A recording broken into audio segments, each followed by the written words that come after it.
Way of Megatone and Foo Foo Dolls and Last Crack with their new record coming out, The Uprising, which has been kind of percolating and bubbling up for what seems like a really long time. Yeah, no kidding. It has. It does seem like a work in progress for a long time. And then it really gained momentum. And I was going to ask you about Butto and his involvement, and it sounds like he's 100% all in. He's more into it than he ever was before. Right. Not that he never is. I just never know when he is, and he's a hard read. And the vocals on this album are standout. I mean, when we were tracking, I just remember saying, like, man, you haven't lost a thing. You know, he's just still belting, you know, and I don't know. I think when you get older, that would be harder to do, but... Definitely. Yeah. Well, let's play a song that's never been aired. Ever. Except for a few select people in the band, and this is... tell us about this song. This will be on the new record. Yeah, it's almost lyrically kind of controversial. We were a little bit, we were wondering that, I guess, when we were laying it down, but it's cool. It's just kind of a standout song on the album. It's going to be track 2, and it kind of just jumps around and does a lot of weird stuff. It's kind of full of surprises. So it's got a good groove. Okay. So this is Last Crack. Will be on The Uprising. It'll be worldwide in May. It's called Golden Age. First and only, of course, on JJM.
Oh, well, that's a roller coaster. Man, that sounded really good in here. Damn. Man, congrats. That's a great you. song. Thanks. Golden It's Age. a wild ride. From Last Crack. Paul Schluter is here talking about the record. And they're signing to a record company. That's cool. EMP label group. Are you going to be singing this in, will there be a European touring? I think there's no way we wouldn't go to Europe. Maybe even this year. I don't know. Or next year. But we just still have a lot of like really hardcore fans over there. Holland has always been a really strong area for us. Germany. Everybody has jobs. How does that work? That is the question. It's gonna. Yeah. I think from what because we've talked about it a lot. Short stints. Like we've gone to Europe anytime in the past a week or 2 weeks at a time, and that's probably the longest I could ever be away. Yeah. I have kids, and but Studio. it's cool. I think you can still go and do stuff like that, and come back and get back to your normal life, and then go jump out on something else. Yeah. The vocals there, the kids. Explain who the kids were in that song. Well, so the kids, like 20 of them on there, are Butto faking a little boys choir. That's Butto. We Actually, did his 20 vocals. layers of that. And then I think there's 5 or 6 of Don's daughter, Bella. Sign her too. She can sing. Yeah. What the hell? That's neat. I love that. It's just so weird. That used to be my favorite part of the song. That's a nice touch. That's a nice touch. You didn't go into that song thinking that's going to be a part of No, that. that Yeah. just happened. And that's Right. the beauty of recording in the studio. It's just creativity kind of comes out, and that's exciting. And that makes it fun for us, to like watch the songs develop. So. Right. That reminds me of like in the Queen movie Bohemian Rhapsody when they showed them doing Galileo. Yeah. They were doing it like a million times. Yeah. They would, I gotta do this again. right, and they would bounce. Freddie Mercury once that time said, we would bounce tracks back and forth, and by the time the tape would be almost worn Almost out. clear, yeah. From all the takes Yeah. they did and all the layers and stuff. And they were one of the first bands to really do that. That's why I really appreciate them. Mm-hmm. The first time I heard Queen 2, it blew my mind. I thought, who are these guys? When you guys recorded, and I'm just trying to compare the two. This might be stupid, but like when you recorded at Paisley Park, would you have had time at Paisley with Never. a budget to do stuff No like way. that? When we were at Paisley, What was your time frame at Paisley Park? I think we recorded for 5 days or maybe a week. Right. And Prince was in the other studio.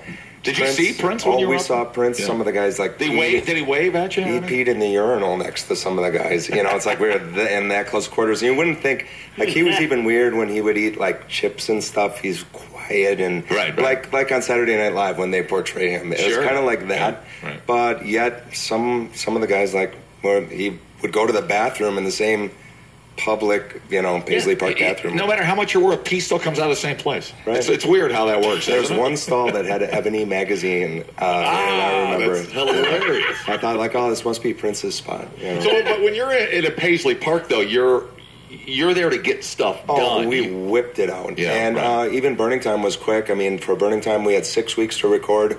And that was like, I think a week of that was me and Don had to do all our guitars. And to have the luxury that we have now, like, I love and know every note of this. We've moved things a quarter of a decibel, a half of a decibel, and it's too much. Like, a dB is the smallest increment you could really describe of, like, volume of something. Yeah. But we all know every little tiny bit of this, and we were able to craft it exactly how we wanted and take as long as we wanted. And so besides the production, musically, we just